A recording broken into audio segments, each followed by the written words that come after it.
Hello everyone, welcome friends, welcome to my channel Shiksha academy. मैं नंदिता अपने channel पे आप सभी का बहुत बहुत स्वागत करती हूँ। और एक मैं नया सब्जेक्ट को पढ़ाने वाली हूँ। सब्जेक्ट आप लोगों के लिए नया है बट मेरे लिए नया नहीं है, क्योंकि मैं सब्जेक्ट पहले पढ़ चुकी हूँ। तो सब्जेक्ट का नाम है चाइल्डहुड एंड ग्रोइंग अप। ये सब्जेक्ट बीएड फर्स्ट ईयर में है। फर्स्ट ईयर नहीं, अब फर्स्ट सेमेस्टर में है। जब हम पढ़ते थे तो फर्स्ट ईयर में था और आप लोग पढ़ रहे हैं तो सेम सब्जेक्ट आपके फर्स्ट सेमेस्टर में है।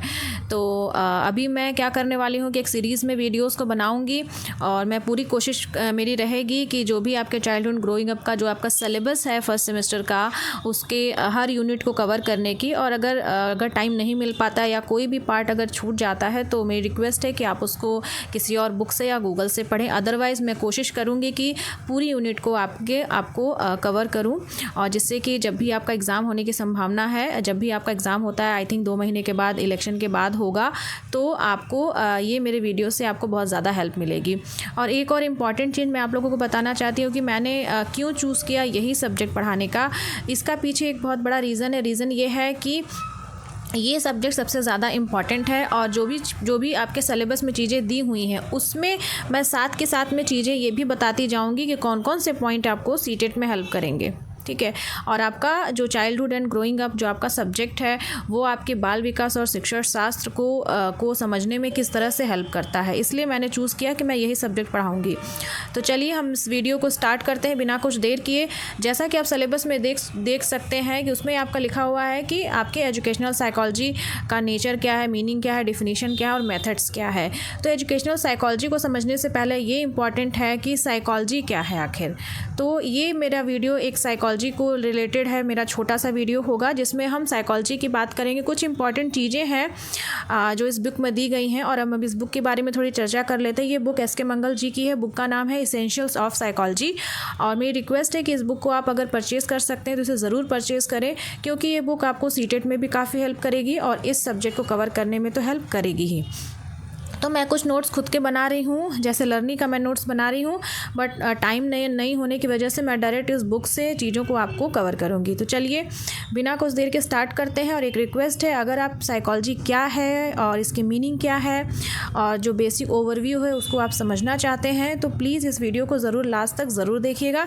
इस वीडियो में हम सिर्फ साइकोलॉजी की छोटी सी डिफिनीशन वगैरह डिस्कस करेंगे, जिससे कि आपको अगर कहीं कुछ रिलेटेड क्वेश्चन आता है तो एटलीस्ट आपको एक बेसिक जानकारी होनी चाहिए। ठीक है, चलिए फिर स्टार्ट करते हैं। हम इंट्रोडक्शन से लेते हैं।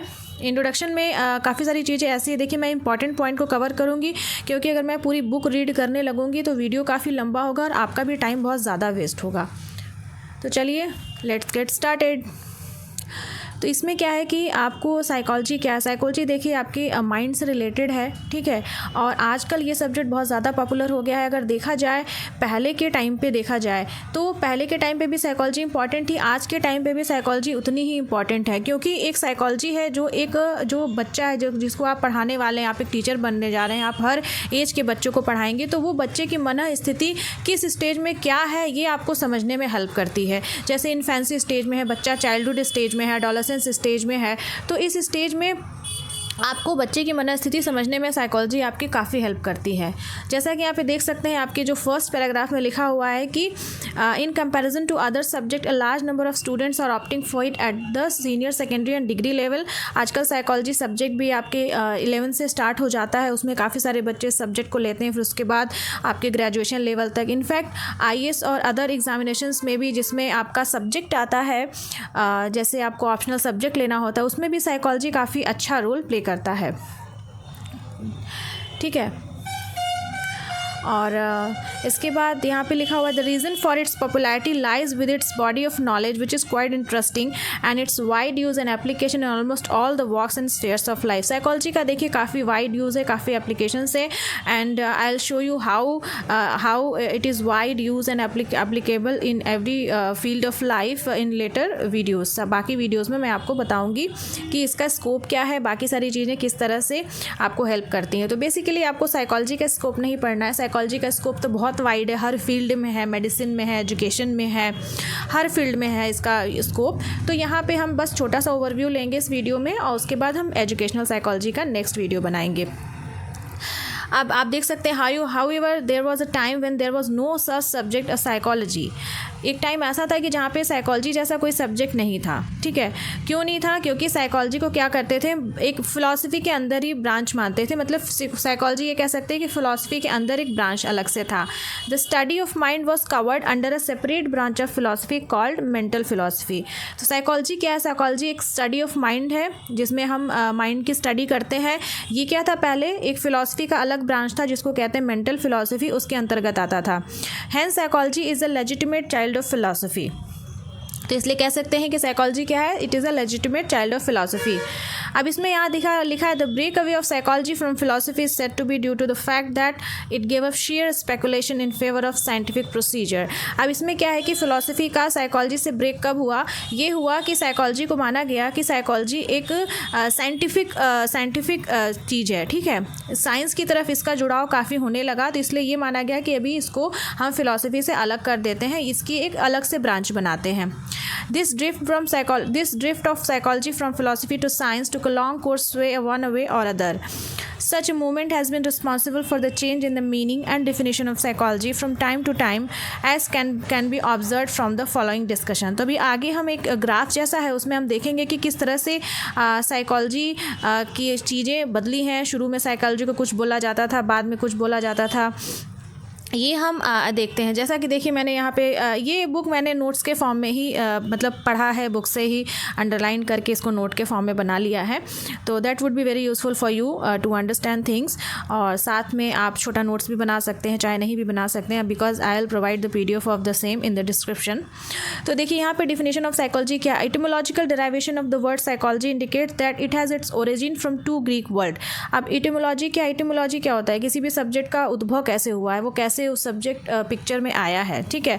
तो यहाँ पे है साइकोलॉजी 2 ग्रीक वर्ड से मिलकर बना है, साइकी एंड लोगोस। लोगोस का मतलब है rational discourse of study. However, the meaning and interpretation of the word psyche has been in the state of change from time to time.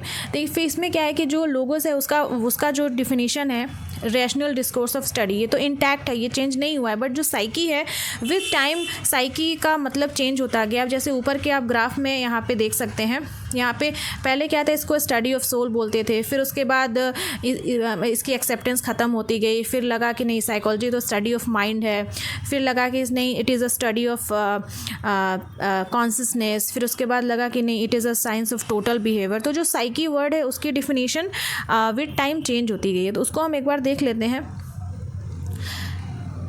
यहाँ पे जैसा कि आप देख सकते हैं फर्स्ट स्टेज में क्या है कि फर्स्ट स्टेज जब एक स्टार्टिंग में जब साइकोलॉजी की बात होने लगी कि हाँ साइकोलॉजी है स्टडी, ये क्या है, ये अलग से ब्रांच है या इस फिलॉसफी के अंतर्गत आता है, तो उसमें जो इन्होंने साइकी वर्ड का जब लोगों ने इसका मीनिंग निकाला तो उसका मतलब पाया कि साइकी एक सोल है। साइकोलॉजी वो first defined as study of soul. तो इसको जो सबसे पहला डिफिनेशन इसको दिया गया, साइकोलॉजी क्या है, first defined as the study of soul, ठीक है। उसके बाद क्या हुआ कि ये इंटरप्रिटेशन भी धीरे धीरे ख़त्म होती गई, क्योंकि लोगों को काफ़ी मतलब चीज़ें नहीं समझ में आती थी, what is soul, how can it be study. तो इसके बाद धीरे धीरे मतलब ये डिफिनेशन को की मान्यता ख़त्म होती गई। फिर उसके बाद सेकंड स्टेज आया। सेकंड स्टेज के बाद जो उस टाइम के फ़िलासफ़र थे, जो भी साइकोलॉजिस्ट, फ़िलासफ़र कम साइकोलॉजिस्ट थे, उन्होंने बोला कि नहीं साइकोलॉजी तो स्टडी ऑफ माइंड है, ठीक है। और एक उन्होंने साइकी का एक नया मीनिंग दिया, माइंड, ठीक है। तो उसके बाद फिर भी ये क्वेश्चन, यहाँ भी अगेन एक क्वेश्चन आया दिमाग में कि ये माइंड क्या है, माइंड को कैसे पढ़ेंगे। उसके बाद थर्ड स्टेज आया। थर्ड स्टेज में जो मोस्ट इम्पॉर्टेंट चीज़ है उसमें ये है कि इन्होंने कॉन्शियसनेस की बात की। जैसे आप यहाँ देख सकते हैं कि the initiative was taken by famous psychologist William James. ये विलियम जेम्स जी का नाम बहुत इंपॉर्टेंट है। इन्होंने ये इनिशिएटिव लिया और इसके साथ में उनको accompanied with William wound and Edward Bradford. तो इन तीनों लोगों ने ये इंटरप्रेट किया कि नहीं साइकी ना ही स्टडी ऑफ माइंड है, ना ही स्टडी ऑफ सोल है, जबकि साइकी है it is as a consciousness, ठीक है। साइकोलॉजी को डिफाइन किया study of consciousness. According to this psychologist, the description and explanation of the state of consciousness is the task of psychology, which is usually done by introspection. अब यहाँ word क्या important है, introspection word से बहुत important है।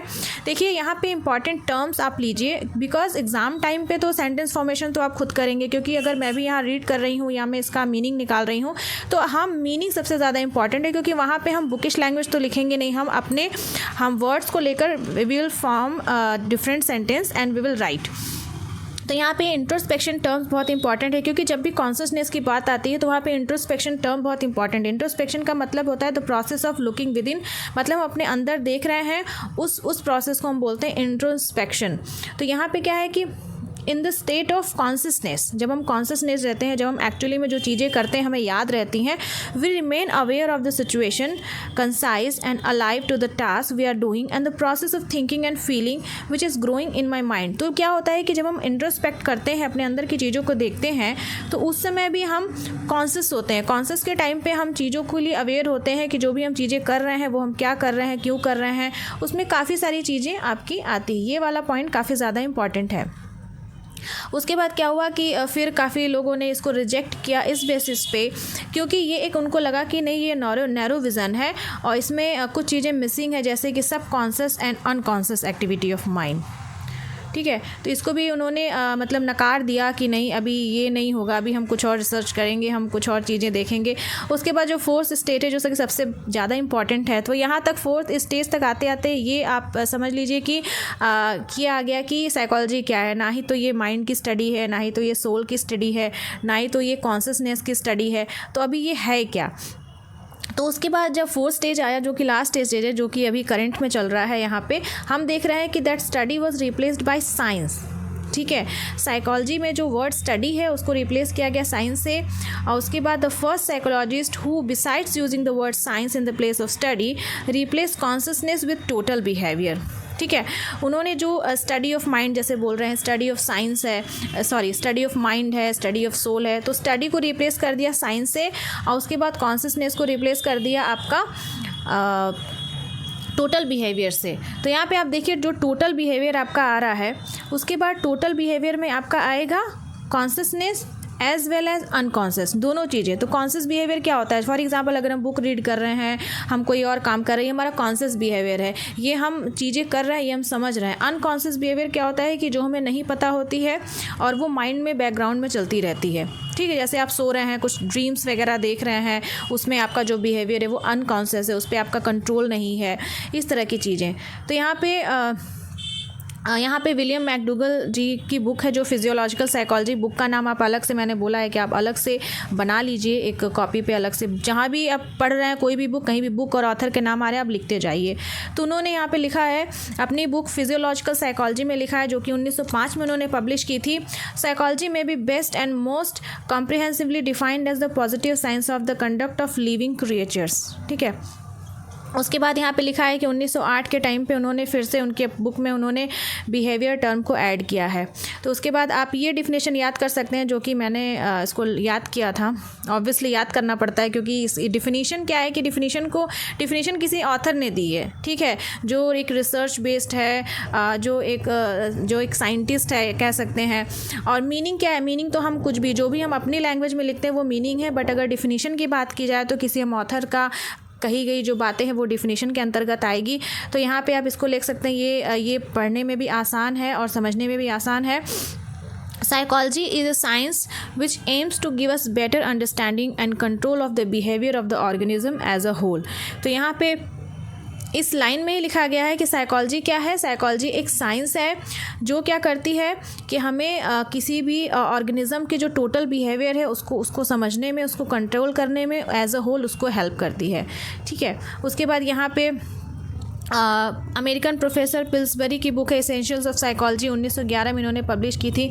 इन्होंने लिखा है कि साइकोलॉजी में be most satisfactorily defined as the science of human behaviour.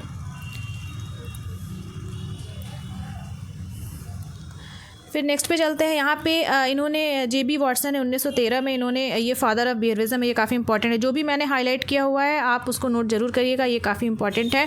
इन्होंने क्या कहा कि एक और इलेबोरेट किया जो बिहेवियर टर्म है कि both human behaviour and animal behaviour. Although ये वाला पॉइंट इतना ज़्यादा इंपॉर्टेंट नहीं है, आपके इस फर्स्ट सेमेस्टर से रिलेटेड है, बट इसको आप देख सकते हैं। उसके बाद यहाँ पे है वुडवर्थ और मार्किस ने बोला है psychology is the scientific study of activities of the individual in relation to his environment.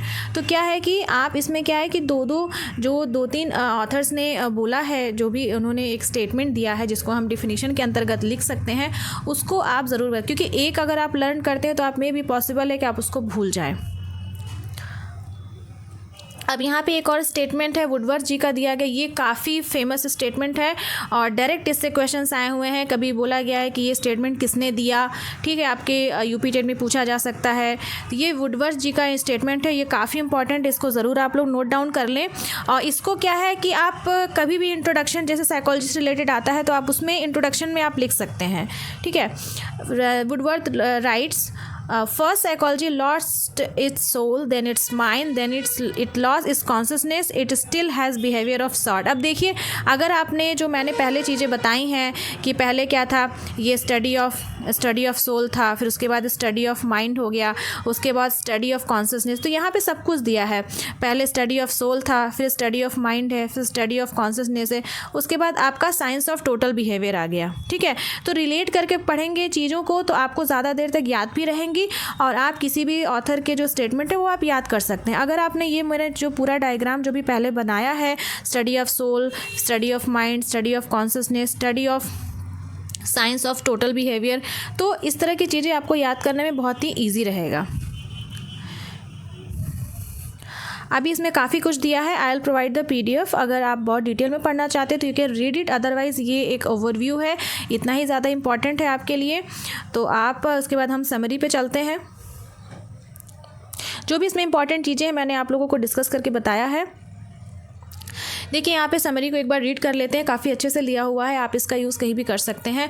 Historically studied in the name of mental philosophy as a separate branch of philosophy, psychology has gradually emerged into a separate discipline claiming the status of science.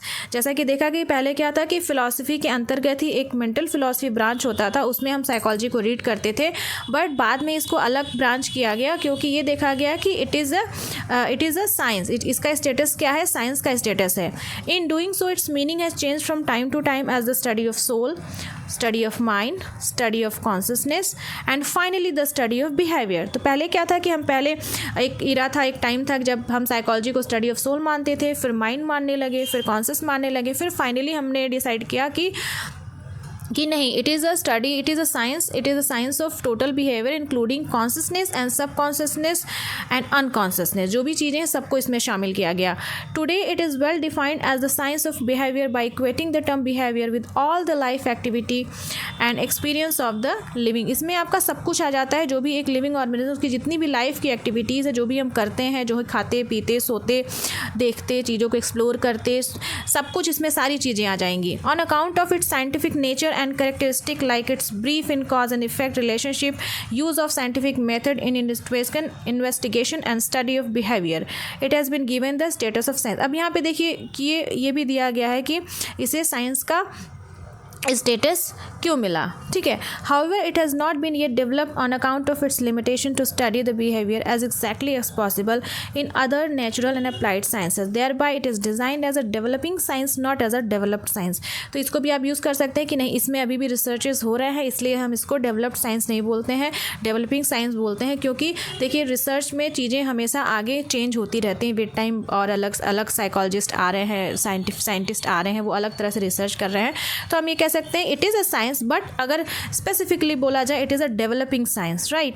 The scope of psychology is quite extensive and wide, it covers the study of all types of behaviour of all the living organism. तो basically अगर आप अपनी language में लिखना चाहते हैं तो psychology studies all type of behaviour of all the living organism, ठीक है। तो आपको मैं ये बताती हूँ कि एक सेकेंड, वीडियो लंबा ना हो इसीलिए मैं लाइन बाय लाइन पढ़ के एक्सप्लेन नहीं कर रही हूँ, जो चीज़ें इंपॉर्टेंट है वो मैं आप लोगों के सामने डिस्कस कर रही हूँ, ठीक है। अब इसमें क्या है, देखिए आपको जो ये साइकोलॉजी सब्जेक्ट है, आपको ये लगेगा कि आपको तो एजुकेशनल साइकोलॉजी सिलेबस में दिया है, why it is important, I am telling you why it is important. अगर मान लीजिए आपका नंबर शॉर्ट में आता है तो आप तो एग्जैक्ट लिखेंगे, अगर आपको कहीं से भी 200 वर्ड 250 वर्ड में क्वेश्चन आ गया तो फिर भी आप एजुकेशनल साइकोलॉजी के बारे में लिख लेंगे। बट जब अगर 400-500 के वर्ड में आपको लॉन्ग क्वेश्चन आता है कि like define the educational psychology, what is the meaning and definition of psychology, तो वहाँ पे क्या होगा कि देखिए आपको 4-5 पेज कैसे आप उसको फुल करेंगे। ऐसा नहीं है कि आप कुछ भी एलैबोरेट करके लिखना शुरू कर दिए। जब लॉन्ग आंसर आता है तो आप वहाँ पर क्या करेंगे, आप जो इंट्रो है, ठीक है, अगर इन तो वहाँ पे अगर लॉन्ग आंसर है तो आप इंट्रोडक्शन एटलीस्ट आधे पेज का तो इंट्रोडक्शन लिखेंगे अच्छे से, ठीक है। तो ऐसा तो नहीं सीधे एजुकेशनल से आप इंट्रोडक्शन डालेंगे, ऐसा नहीं हेडिंग साइकोलॉजी के डालेंगे, आप इंट्रोडक्शन डालेंगे। इंट्रोडक्शन में लिखेंगे कि psychology played very important role and earlier it was known as study of soul, फिर then in later course of time change it study of mind, study of consciousness. इसमें आप JB वॉटसन जी का क्या था उसमें, 1 मिनट, वुडवर्थ, जो Woodworth जी का है, ये आप अगर उसमें डिफिनेशन में लिखते हैं तो इसमें काफ़ी सारी चीज़ें, एक अगर वुडवर्थ जी का डिफिनेशन ये लिख देते हैं और उसके बाद आप ये डायग्राम बना देते हैं इंट्रोडक्शन में, ठीक है। वुडवर्थ जी का स्टेटमेंट लिख के आपने ऐसा डायग्राम बना दिया, उसका क्या इंप्रेशन पड़ेगा एग्जामिनर पे, जो एक्सटर्नल एग्जामिनर चेक कर रहा है, बहुत अच्छा इंप्रेशन पड़ेगा। फिर उसके बाद आप लिखिए कि ये now it is known as a science of total behaviour and in education field there are implications of psychology, ठीक है। एजुकेशन में इसके रोल हैं and then now we will start with the educational psychology what it is. आप introduction में जब इसको लिखेंगे ना तो क्या इंप्रेशन होगा एक्सटर्नल पे। इनफैक्ट आप खुद सोचिए, आप जब भी कुछ ऐसा लगता है कि कैसे लिखें तो आप दिमाग में ज़रूर देखा करिए, सोचा करिए कि अगर आपके सामने ऐसी कॉपी आती है, बढ़िया सा इंट्रोडक्शन लिखा है, एक डायग्राम बना हुआ, उसके बाद फिर एक्सप्लेन किया हुआ है 500 वर्ड में, डेफिनेटली आपको अच्छे नंबर मिलेंगे। तो आज की वीडियो में बस इतना ही रखते हैं, जिसमें मैंने सारी चीज़ें तो बहुत नहीं बताई हैं क्योंकि साइकोलॉजी आपके सिलेबस में है नहीं। आपका ये वीडियो बनाने का सिर्फ एक ही एम है कि आपको ये चीज़ें किस तरह से आपको इंट्रोडक्शन, कंक्लूज़न फ्रेम करने में आपकी हेल्प करेंगी। आपके पास ये नॉलेज आपको होनी चाहिए एज अ टीचर, ठीक है। तो हम फिर इसके बाद आज की वीडियो में बस इतना ही रखते हैं। थैंक यू फॉर वॉचिंग और sorry for this much noise in background. और नेक्स्ट वीडियो में हम आपको डिस्कस करेंगे एजुकेशनल साइकोलॉजी की मीनिंग एंड डेफिनेशन। तो प्लीज़ अगर वीडियो मेरा अच्छा लगा, मेरा एफर्ट अच्छा लगा और रियली में ये वीडियो आपको यूज़फुल लगा, तभी आप प्लीज़ लोगों तक शेयर करिए, इसको लाइक करिए, सब्सक्राइब करिए और कमेंट करना मत भूलिए, क्योंकि कमेंट एक पॉजिटिव इफ़ेक्ट डालता है मेरी मेहनत पे, क्योंकि ऑब्वियसली आई एम डूइंग, अभी मैं लर्निंग का नोट्स बना रही हूँ, तो इस पर काफ़ी पॉजिटिव इफेक्ट पड़ता है। और पॉजिटिविटी हर फेज़ में, हर स्टूडेंट को, आप किसी भी एज में है, हर फेज़ में चाहिए होती है। तो मिलते हैं फिर नेक्स्ट वीडियो में। Thank you.